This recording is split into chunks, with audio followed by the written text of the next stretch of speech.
This small tutorial will tell you how to create your own custom SVG maps for Target and how to create them using Inkscape.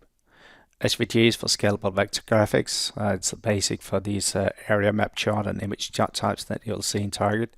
You can create anything that could be maps, blueprints, charts, etc. You can use Adobe Illustrator called Draw Inkscape, but we'll be using Inkscape for this demo. So this is what you need to do. First, find a suitable bitmap or drawing, Google it, find it on the internet or get it from your graphics department, create outlines, clean up the image, fill the areas, and these areas, which is also called paths, will have to be named according to your data. And once you've done that, you can save it and then start using that in Target. So here at first, you can go and download Inkscape for free for your whatever Windows version you got. So I recommend that you try that unless you have one of the other graphical tools.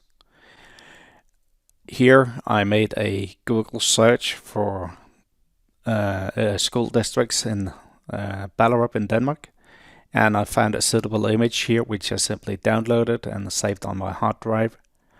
And then I went here into Inkscape to open that. So let's just go and open it. It's this one that I saved on my hard drive. And well, one of the first things I need to do here is to, well, use these outlines, or maybe actually draw these outlines one more time. And first I'll show you the example of doing it by freehand. For that, I'll go here to use my freehand tool, and I'll try to simply draw as carefully as possible around this border. The more precise you are here, the less you'll need to clean up the image afterwards and correct any mistakes you may have made. So just drawing that outline there, and make sure that you end at the same point. So you can actually see now that the outline has been drawn here. These paths, which they are called, can be furthermore fixed. First you need to look at the notes. Then you might go here, for example, to simplify the paths. It has way too many notes right at the beginning, but you can simplify them once or twice to get maybe down to something like this.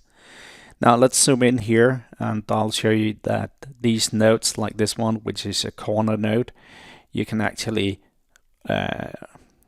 relocate it, and you can also determine the angles here for each of these nodes, like I'm doing right here.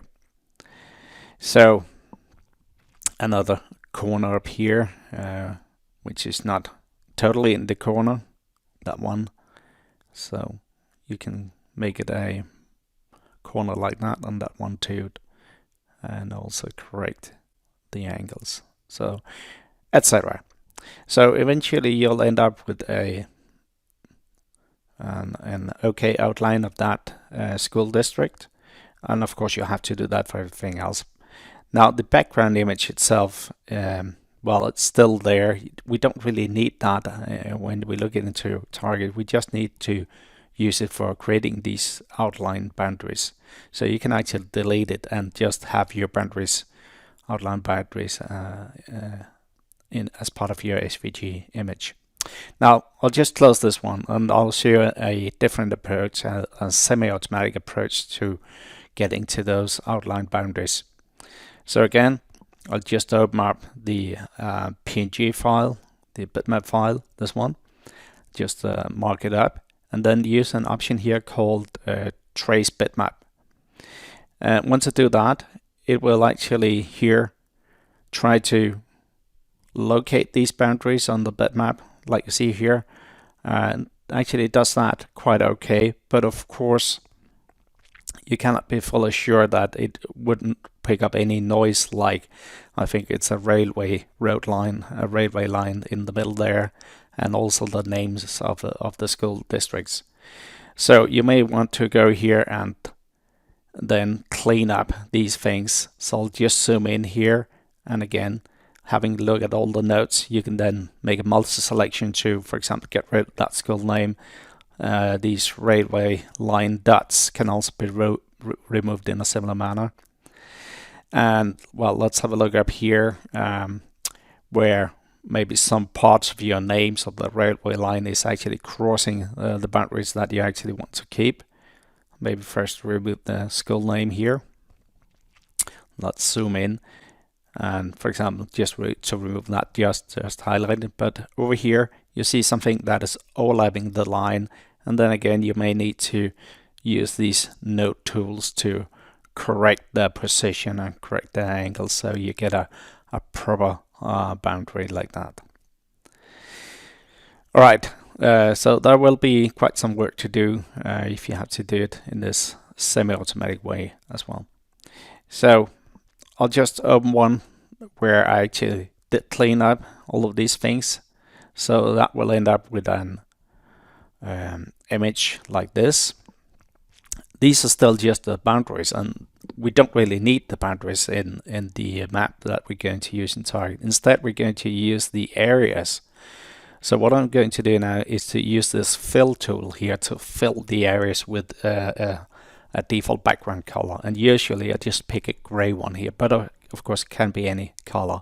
So I just fill in these areas, 5 areas in total. And the next thing I need to do is actually to remove my outline boundaries. So what I did here, I wanted not to click the area, but I'll try again. To click the outline boundaries, which I did there, and then I simply hit my delete button to delete it. So now we just got these 5 areas, and each of these 5 areas also called paths, and you can see the path IDs over here.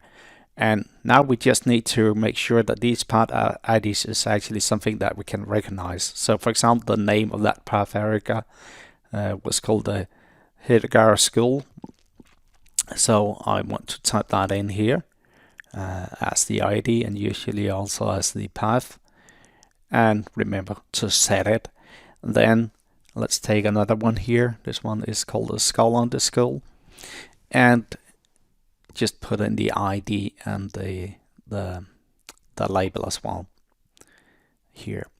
And of course you have to do that for every single of these paths that you've got in your SVG file.